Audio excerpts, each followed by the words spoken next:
जब दिल की आवाज कागज पर उतरती है तो वो कविता नहीं, जिंदगी बन जाती है।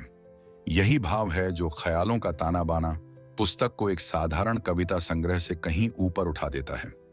यह पुस्तक उन ख्यालों का समुद्र है जो हर पाठक के भीतर लहरें पैदा करता है, कभी ठहराव की, कभी तूफान की और कभी आत्ममंथन की। हर शेर, हर पंक्ति जैसे एक आईना है जिसमें हम खुद को पहचानते भी हैं और कभी कभी अनजान भी लगते हैं। लेखक ने अपनी लेखनी के माध्यम से न सिर्फ शब्दों को आकार दिया है बल्कि एक पूरे युग की मानसिकता, जज्बात और संघर्षों को आवाज दी है।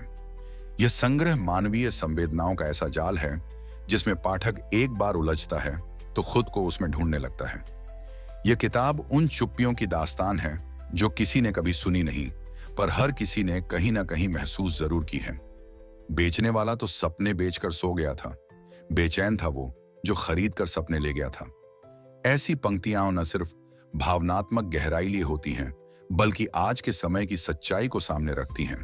हर कविता एक अनुभव है, हर शेर एक अनकहा सवाल है और हर खामोशी में एक चीख छिपी है जिसे हम अक्सर अनसुना कर देते हैं। लेखक की संवेदनशीलता और जिंदगी को देखने का नजरिया इतना सशक्त है कि वो पाठक को भीतर तक झकझोर देता है। एक पिता के टूटते सपनों से लेकर रिश्तों में छुपी अपेक्षाओं तक, झूठी दुनियाओं के सच से लेकर आत्म स्वीकृति की आग तक, हर कविता एक ऐसा सफर है जो बाहर से पढ़ा और भीतर से जिया जाता है। ख्यालों का ताना बाना की विशेषता इसकी ईमानदारी है। न कोई बनावटी अलंकरण, न कोई भारी भरकम दर्शन, बस सच्चे भाव, खरे शब्द और एक संवेदनशील हृदय की पुकार। पुस्तक में बहुत सी कविताएं ऐसी हैं जो मानो सीधा आपके दिल से निकले हों, जैसे बन तमाश, तमाशा दिखाया था, खुद रोया, जग को हंसाया था। ये पंक्तियां उस व्यक्ति की गहराई को बयां करती हैं जो खुद को मजाक बनाकर दूसरों को मुस्कान देने की कोशिश करता है। पुस्तक का हर टुकड़ा, हर कविता समाज के उस हिस्से को दिखाती है जो अक्सर ढका होता है। रिश्तों की सच्चाई, अकेलेपन की सिहरन, सफलता के पीछे का अकेलापन और आंसुओं की वो भाषा जिसे शब्द नहीं मिलते। ये वो कविताएं हैं जिन्हें आप बस पढ़ते नहीं, महसूस करते हैं। कभी रुककर सोचते हैं, कभी पलटकर फिर से पढ़ते हैं और कभी अपनी ही किसी भूली याद में खो जाते हैं।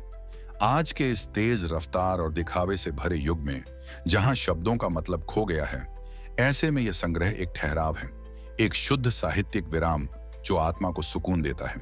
यह पुस्तक सिर्फ कविताओं का संग्रह नहीं है बल्कि एक ऐसी डायरी है जो हर पाठक की कहानी अपने तरीके से कहती है। जरूरी ये नहीं था कि गुनाह किसने क्या किया था, जरूरी ये था कि गुनाह किससे नासमझी में हुआ और किसने समझकर किया था। ऐसे सवाल जब शब्द बनते हैं तब साहित्य सिर्फ सौंदर्य नहीं, उत्तरदायित्व बन जाता है। इस पुस्तक को पढ़ते हुए कई बार रुकना पड़ता है क्योंकि हर कविता एक आईना है और खुद को आईने में देखना कभी कभी आसान नहीं होता। यह संग्रह उन पाठकों के लिए नहीं है जो केवल मनोरंजन की तलाश में हों, यह उनके लिए है जो खुद से मिलना चाहते हैं, जो रिश्तों को फिर से जीना चाहते हैं और जो सुनना नहीं, महसूस करना चाहते हैं। तो क्या आपने कभी किसी कविता में अपना चेहरा देखा है? कभी किसी पंक्ति में अपना टूटता सपना पाया है? अगर हाँ, तो ख्यालों का ताना बाना आपके लिए है।